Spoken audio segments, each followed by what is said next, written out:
आज देश भर के कॉलेजेस और यूनिवर्सिटीज में एक बड़ा मुद्दा गर्म है, यूजीसी के नए इक्विटी रेगुलेशंस।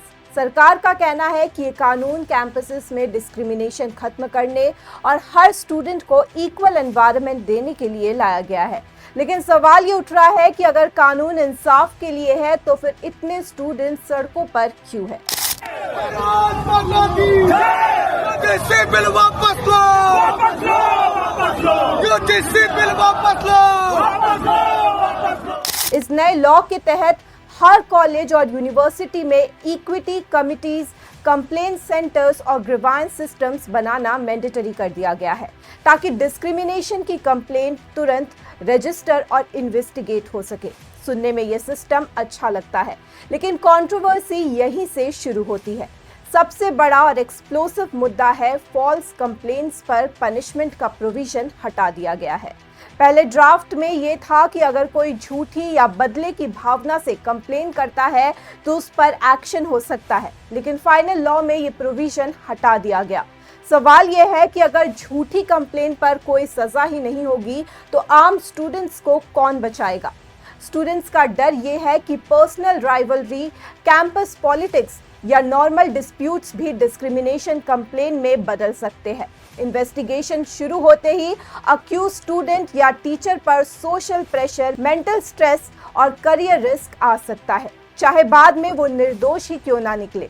इस कंट्रोवर्सी का एक और बड़ा हिस्सा है इक्विटी कमेटी की स्ट्रक्चर, जो कंप्लेन हैंडल करेगी। नए रूल्स के मुताबिक कमेटी में SC, ST, OBC communities, women और पर्सन्स विद डिसेबिलिटीज के रिप्रेजेंटेटिव्स होना मैंडेटरी है, जिससे हिस्टोरिकली डिसएडवांटेज ग्रुप की रिप्रेजेंटेशन हो सके।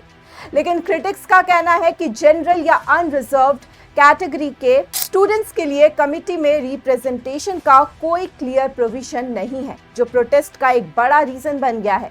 स्टूडेंट्स का सवाल है, अगर कमिटी सभी कंप्लेंट्स देखेगी तो क्या उसमें सभी कैटेगरीज की रिप्रेजेंटेशन इक्वली नहीं होनी चाहिए?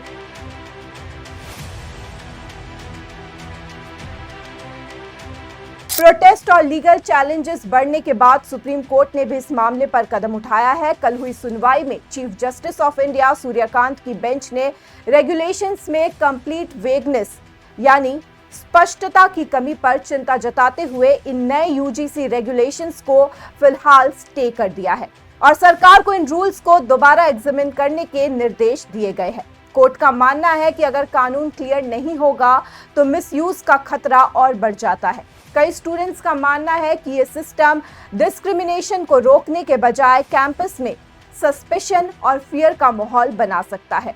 नॉर्मल क्लासरूम डिस्कशन या डिसएग्रीमेंट भी कब कंप्लेन बन जाए, इसका डर रहेगा। सवाल उठ रहा है कि क्या डिस्क्रिमिनेशन रोकने के नाम पर नॉर्मल और इनोसेंट स्टूडेंट्स पर अननेसेसरी प्रेशर बढ़ रहा है।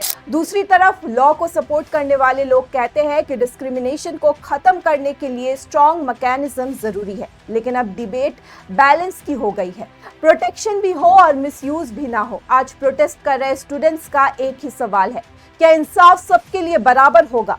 अब सबकी नजर इस बात पर है कि सुप्रीम कोर्ट के डायरेक्शन के बाद सरकार क्या बदलाव करती है, क्योंकि आखिर बात सिर्फ एक कानून की नहीं बल्कि देश के लाखों स्टूडेंट्स के सेफ और फेयर फ्यूचर की है।